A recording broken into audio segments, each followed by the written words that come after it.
आज मैं आपको एक ऐसी लड़की की कहानी बताने जा रहा हूँ जिसे एक आधुनिक जेल में कैद कर दिया जाता है, जहाँ से बाहर निकलने का कोई रास्ता नहीं है। अब कैसे ये लड़की खुद को यहाँ से बाहर निकाल पाती है, जानेंगे इस कहानी में। कहानी की शुरुआत में हम रैन अमारी नाम की एक रिसर्चर को देखते हैं, जिसने अदर लाइफ नाम की एक नैनो टेक्नोलॉजी को इजाद किया है। अदर लाइफ नाम का ये लिक्विड जब इंसानों की आंख में डाला जाता है तो ये रियलिस्टिक मेमोरीज क्रिएट करके उन्हें असली दुनिया में होने का एहसास करवाता है। लेकिन इस प्रोडक्ट को मार्केट में लॉन्च करने के लिए काफी सारा पैसा चाहिए, इसीलिए रैन एंटरप्रेन्योर सैम को अपनी कंपनी में शामिल कर लेती है। दरअसल इस लिक्विड को इन्वेंट करने का मेन मकसद रैन का भाई है, जो आज से 4 साल पहले रैन के साथ स्विमिंग करने गया था। लेकिन अंडर वाटर स्विमिंग करते समय वह एक पत्थर से टकरा गया और कोमा में चला गया, जो अभी तक ठीक नहीं हो पाया है। रैन अपने भाई के कोमा में जाने की वजह से काफी परेशान रहती थी, इसीलिए उसने इस लिक्विड को बनाया जो शायद उसे ठीक कर सके, लेकिन अभी तक ऐसा नहीं हो पाया है। अब अगले हफ्ते अदर लाइफ नाम के इस केमिकल को मार्केट में लॉन्च किया जाना है,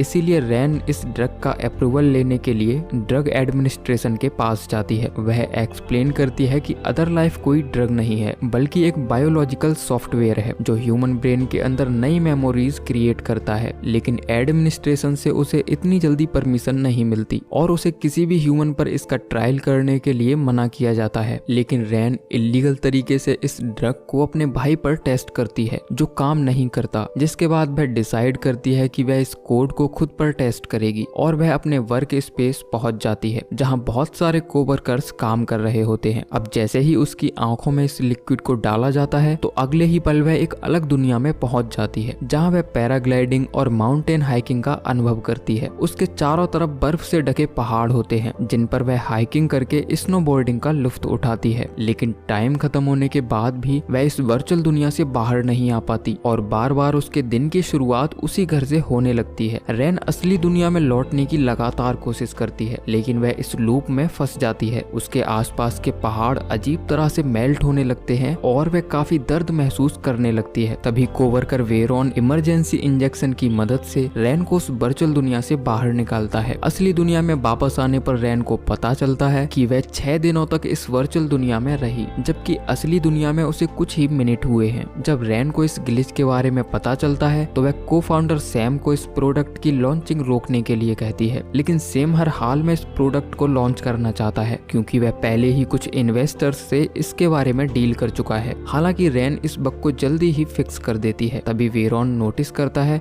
कि रैन सीक्रेटली किसी खास तरह के बेस कोड पर काम कर रही है, जिसके बारे में कोई नहीं जानता। तभी डैनी वहां आता है, जो रैन का बॉयफ्रेंड और उसका कोवर्कर भी है। वह उसे अपने साथ पार्टी में चलने के लिए कहता है, लेकिन रैन उसके साथ जाने से मना कर देती है। दरअसल वह अपने इस सीक्रेट प्रोजेक्ट को लेकर काफी बिजी रहती है, जिसकी वजह से उनका रिश्ता ज्यादा अच्छा नहीं चल रहा होता है। अब जब वह अकेली होती है तो अदर लाइफ लिक्विड के बहुत सारे सैंपल्स को खुद पर टेस्ट करने लगती है। तभी उसे वह बेस कोड मिल जाता है जो शायद उसके भाई को ठीक कर सकता है। रैन जल्दी से हॉस्पिटल जाती है और इस सैंपल को जेरेड पर टेस्ट करने लगती है, लेकिन इस बार भी ये सिमुलेशन बहुत ही कम समय के लिए काम करता है और उसका भाई बस पलक झपकाकर फिर से कोमा में चला जाता है। जिसके बाद रैन मायूस होकर घर आ जाती है। तभी उसे उसके डैड का ईमेल मिलता है, जो उसके भाई को लाइफ सपोर्ट सिस्टम यानी कि बेल्टिनेशन से हटाना चाहते हैं। ये बात रैन को काफी ज्यादा हर्ट करती है, इसीलिए वह अगले दिन अपने डैड से मिलने उनके कॉलेज जाती है। रैन उनसे डिस्कस करती है कि उसने अदर लाइफ में काफी प्रोग्रेस कर ली है और वह जल्दी ही अपने भाई को भी ठीक कर लेगी। लेकिन उसके डैड अपने बेटे को और दर्द में नहीं देख सकते, इसीलिए वो उसे इस दुनिया से आजाद कर देना चाहते हैं। अब रैन काफी गुस्से में लैब पहुंचती है, जहां सैम को उसके सीक्रेट प्रोजेक्ट के बारे में पता चल जाता है। वह रैन से इस प्रोजेक्ट के बारे में बताने के लिए कहता है, लेकिन रैन इसे पर्सनल रखना चाहती है, जिसके बाद उन दोनों के बीच काफी नोकझोंक हो जाती है और रैन वहां से उठकर कंपनी के बाहर चली जाती है। अब रैन अपने बॉयफ्रेंड डैनी से मिलती है और वो दोनों साथ में कुछ टाइम स्पेंड करते हैं। तभी रैन डैनी को अपने प्रोजेक्ट के बारे में बताती है और उसे स्नोबोर्डिंग का एक्सपीरियंस भी करवाती है, जो उसके लिए बिल्कुल रियल लगता है। रैन बताती है कि उसने जो कुछ भी देखा वह सब केमिकल मेमोरीज की वजह से था। जब रैन अपना फोन चेक कर रही होती है तो डैनी उसके पर्स से एक केमिकल स्ट्रिप निकाल कर उसे यूज कर लेता है। दरअसल वह फिर से उस वर्चुअल दुनिया को एक्सपीरियंस करना चाहता था, लेकिन वह गलती से एक्सपेरिमेंटल लिक्विड यूज कर लेता है, जिसे रैन अपने भाई के लिए बना रही थी। अब डैनी की तबीयत खराब होने लगती है और वह बुरी तरह छटपटाने लगता है। रैन उसे जगाने की काफी कोशिश करती है लेकिन वह आंखें नहीं खोलता। रैन देखती है कि उस वर्चुअल वर्ल्ड में डैनी को लगभग 5 दिन बीत चुके हैं। वह काफी घबरा जाती है और एम्बुलेंस को फोन करती है। अब रैन एक बड़ी मुसीबत में फंस चुकी थी क्योंकि डैनी ने एक अनऑथराइज्ड ड्रग का यूज किया था जिसे ड्रग एडमिनिस्ट्रेशन की परमिशन के बिना इंसानों पर टेस्ट नहीं किया जा सकता। सैम बताता है कि इस अदर लाइफ केमिकल की वजह से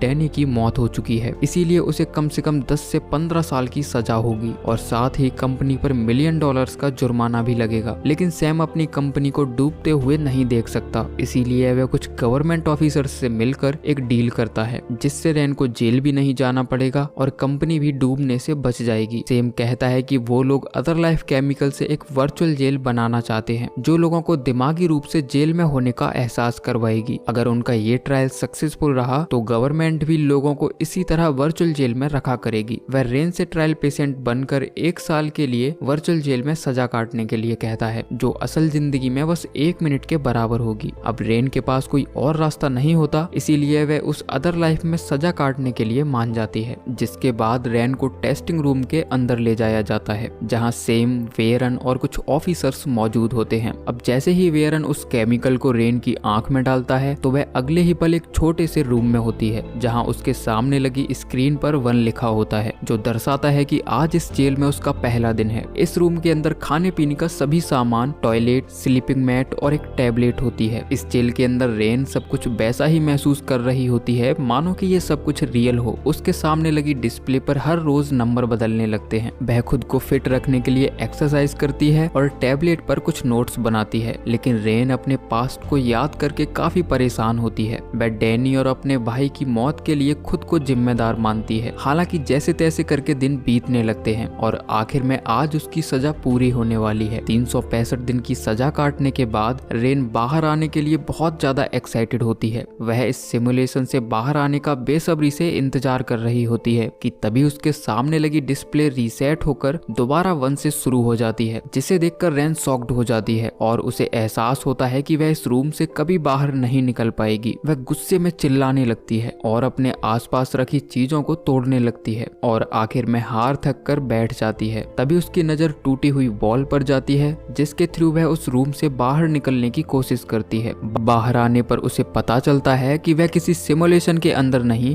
बल्कि एक वेयर हाउस के अंदर बंद थी जिसे प्लास्टिक से कवर कर दिया गया था। रेन ये सब कुछ देखकर काफी कंफ्यूज होने लगती है और वह दौड़कर स्टोर रूम के अंदर जाती है जहां खाने पीने का काफी सामान रखा होता है। तभी वह गार्ड रूम से कार की चाबी चुराकर वहां से भागने लगती है। गार्ड उसका पीछा करता है और इससे पहले कि वह रेन को पकड़ पाता वह कार लेकर वहां से भाग जाती है। रेन अब शहर पहुंचकर अदर लाइफ कंपनी के बोर्ड लगे देखती है, जिसके बाद वह उस जगह जाती है जहां वह सेम के साथ काम किया करती थी, लेकिन ये जगह अब पूरी तरह से खाली हो चुकी थी। अब वह मदद के लिए पुलिस स्टेशन जाती है, लेकिन ऑफिसर्स बताते हैं कि उनकी रिपोर्ट्स के मुताबिक वह एक मिसिंग पर्सन है जो पेरिस में छुट्टी बिताने के लिए गई थी लेकिन वहां से कभी वापस नहीं लौट पाई। रेन उन्हें समझाने की कोशिश करती है कि ये सब झूठ है। वह उन्हें यकीन दिलाने के लिए वेयर हाउस के अंदर लेकर जाती है जहां उसे कैद करके रखा गया था, लेकिन ये जगह भी अब पूरी तरह से बदल चुकी थी। वहां वैसा कुछ भी नहीं होता है जैसा वह छोड़ कर गई थी। जिसके बाद वह अपने अपार्टमेंट में जाती है जहां वह रहा करती थी, लेकिन अब इस जगह कोई और शख्स रहने लगा है जिसने पिछले साल ही इस प्रॉपर्टी को परचेज किया है। तभी वहां सेम आता है जो रेन को किसी सेफ जगह ले जाकर सब कुछ समझाने के लिए कहता है, लेकिन अब रेन उस पर ट्रस्ट नहीं करती, इसीलिए वह वहां से भागने लगती है। वह अपनी दोस्त कैसी को फोन करके मदद के लिए बुलाती है। केसी रेन को बताती है कि डैनी अभी भी जिंदा है। दरअसल सेम ने उससे झूठ कहा था ताकि वह रेन की कमजोरी का फायदा उठाकर उस पर एक्सपेरिमेंट कर सके। तभी डैनी भी वहां आ जाता है, जिसे देखकर रेन काफी इमोशनल हो जाती है और उसे हक कर लेती है। डैनी बताता है कि उसके जाने के बाद अदर लाइफ ने काफी तरक्की कर ली है। उनके सभी प्रोडक्ट्स कुछ ही घंटों में सेल आउट हो गए, लेकिन जिस हार्ड ड्राइव के अंदर रेन की पूरी रिसर्च और बेस कोड थे वो अभी भी सेम के ऑफिस में है, जिसे वापस लाने के लिए वह डैनी के साथ कंपनी के हेडक्वार्टर पहुंच जाती है। वेरन उन्हें यहाँ देखकर डर जाता है और सिक्योरिटी बुलाने की कोशिश करता है, लेकिन तब तक डैनी उसे दबोच लेता है। जिसके बाद रेन को उसकी हार्ड ड्राइव मिल जाती है और वो दोनों सिक्योरिटी को चकमा देकर वहां से भाग जाते हैं। रेन कहती है कि उसे एक प्रिंटर की जरूरत है जो उसके डैड के घर पर मौजूद है। जिसके बाद वो लोग शहर से दूर उस घर के अंदर पहुंच जाते हैं जहां वह प्रिंटर मौजूद होता है। रैन वहां रखे सिस्टम का यूज करके बेस कोड को ठीक करने में लग जाती है। अगली सुबह वह अपने डैड से मिलती है जिन्हें वह बताती है कि कैसे सैम ने उसे धोखा देकर उसके सारे कोड्स को चुरा लिया। अब रेन उस बायोलॉजिकल कोड को फिक्स करके एक नई अदर लाइफ केमिकल तैयार करती है जिसकी टेस्टिंग के लिए वह हॉस्पिटल में अपने भाई के पास जाती है। जब वह इस केमिकल को जेरेड की आंखों में डालती है तो कुछ ही देर बाद वह कोमा से जाग जाता है, जिसे देखकर रेन बहुत खुश होती है, लेकिन तभी वह दर्द से तड़पने लगता है। अपने भाई की ऐसी हालत देखकर रेन घबरा जाती है और प्लग निकालकर उसके लाइफ सपोर्ट सिस्टम को बंद कर देती है। तभी उसे वेरन की आवाज सुनाई देने लगती है जो उसे जगाने की कोशिश कर रहा होता है। रेन को अजीब तरह के विजन्स आने लगते हैं और अगले ही पल उसके आसपास की सभी चीजें गायब हो जाती हैं और वह खुद को बीच पर अकेला पाती है। अब रेन को रियलाइज हो जाता है कि वह अभी भी अदर लाइफ में फंसी हुई है, जिसके बाद वह पानी के अंदर जाने लगती है और समंदर की लहरें उसे डुबा देती हैं। जब रेन जागती है तो खुद को लैब के अंदर पाती है। वह सैम के मुंह पर एक जोरदार पंच मारती है और गुस्से में सभी चीजों को तोड़ने लगती है, यानी कि उसने जो कुछ भी एक्सपीरियंस किया था वह सब वर्चुअल रियलिटी का हिस्सा था।